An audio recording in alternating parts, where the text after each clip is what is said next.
राजस्थान का रामदेवड़ा गांव, जहां हर सुबह सूरज की किरणें रेत के कणों पर पड़कर सोने की चमक बिखेर देती थीं। इस गांव का हर कोना किसी कहानी को अपने अंदर समेटे हुए था। यहां की हवाओं में लोक कथाओं की गूंज और रेत के हर कण में इतिहास के अंश थे। ऐसे ही गांव में रहता था नाहर सिंह साहूकार। नाहर सिंह साहूकार गांव के सबसे अमीर व्यक्तियों में से एक था।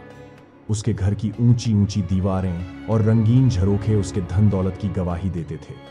परंतु जितना धनवान वह था, उतना ही क्रोधी स्वभाव का। छोटी छोटी बातों पर उसका गुस्सा 7वें आसमान पर पहुंच जाता। गुस्से में वह हर किसी से रुखाई से बात करता, लेकिन सबसे ज्यादा उसका गुस्सा झेलता था उसका नौकर छंगा। छंगा का असली नाम चंदर था, लेकिन उसे छंगा के नाम से पुकारा जाता। उसके बाएं पैर में छठी उंगली थी, जो उसके जीवन में हंसी और तानों का कारण बनी। गांव के लोग उसे उसकी चालाकी और मजाकिया स्वभाव के लिए जानते थे। हालांकि वह गरीब था और उसका जीवन साहूकार के घर की सेवा में ही बीत रहा था। छंगा की आंखों में अपने भविष्य को लेकर कभी कभी सपने चमकते थे, पर जब साहूकार का गुस्सा उस पर बरसता तो उसकी आंखों की रोशनी बुझ जाती। उसे साहूकार की मार डांट का आदी बना दिया गया था, परंतु उसके अंदर एक चिंगारी थी। यह चिंगारी दबे हुए विद्रोह की थी, जो कभी कभी उसे खुद से वादा करने पर मजबूर करती। एक दिन मैं इसका हिसाब जरूर चुकाऊंगा। नाहर सिंह साहूकार अपने आप को गांव का राजा समझता था। उसका हर आदेश पत्थर की लकीर होता। उसके क्रोध की कहानियां गांव में हर किसी की जुबान पर थीं। अगर कोई नौकर छोटी सी गलती कर देता तो उसे 2 गुना काम और आधा भोजन मिलता। परंतु छंगा का हाल सबसे बुरा था। वह साहूकार के हर गुस्से का पहला शिकार बनता। एक दिन की बात है, साहूकार अपनी बैठक में बैठा था। वह चूरमा बाटी खाने की फरमाइश कर चुका था। छंगा किचन में बीमार चूल्हे से जूझ रहा था। तभी साहूकार ने उसे बुलाया।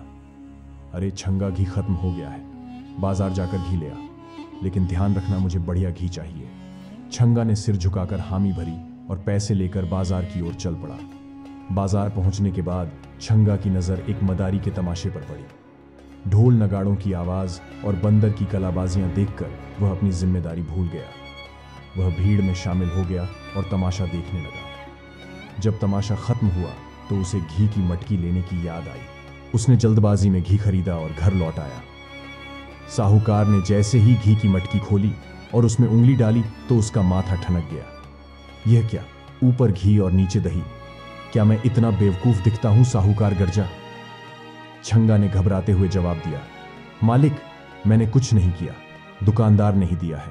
लेकिन साहूकार का गुस्सा रुकने वाला नहीं था। उसने छड़ी उठाई और छंगा की जमकर पिटाई की।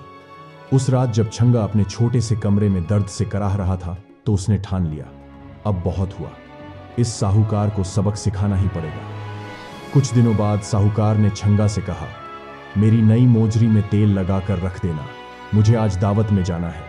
छंगा ने मोजरी को तेल के कनस्तर में डुबो दिया और साहूकार को आकर बताया, मालिक, आपकी मोजरी तेल में सुरक्षित रखती है, अब वह चमक रही है। साहूकार ने जब यह सुना तो उसका खून खौल उठा। उसने छंगा को पकड़कर पीट दिया।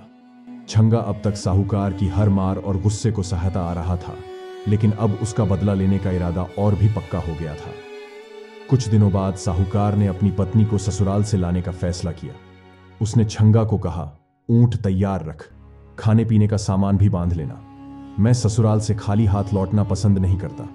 यात्रा के दौरान छंगा ने साहूकार की चमचमाती अंगूठियां और गहनों को देखकर व्यंग्य करते हुए कहा, मालिक, यह चीजें तो सोने जैसी लग रही हैं। साहूकार ने गर्व से कहा, यह सोने की ही हैं, चमचमाती चीजें हमेशा कीमती होती हैं। छंगा ने यह बात ध्यान से सुनी और रास्ते में चमकती रेत को मिठाई के थैलों में भर दिया। रात को साहूकार सो गया। छंगा ने उसका सामान, कपड़े और गहने चुरा लिए और खुद साहूकार बनकर ससुराल जा पहुंचा। मैं तुम्हारे दामाद का मित्र हूं, तुम्हारा दामाद पागल हो गया है। ससुराल वाले घबरा गए और साहूकार को ढूंढने सराय पहुंचे। वहां साहूकार को अधनंगा देखकर सभी चौंक गए। जब सच्चाई सबके सामने आई तो साहूकार ने अपनी गलती मानी और छंगा को माफ कर दिया। छंगा ने भी माफी मांगी और यह वादा किया कि अब वह ईमानदारी से काम करेगा।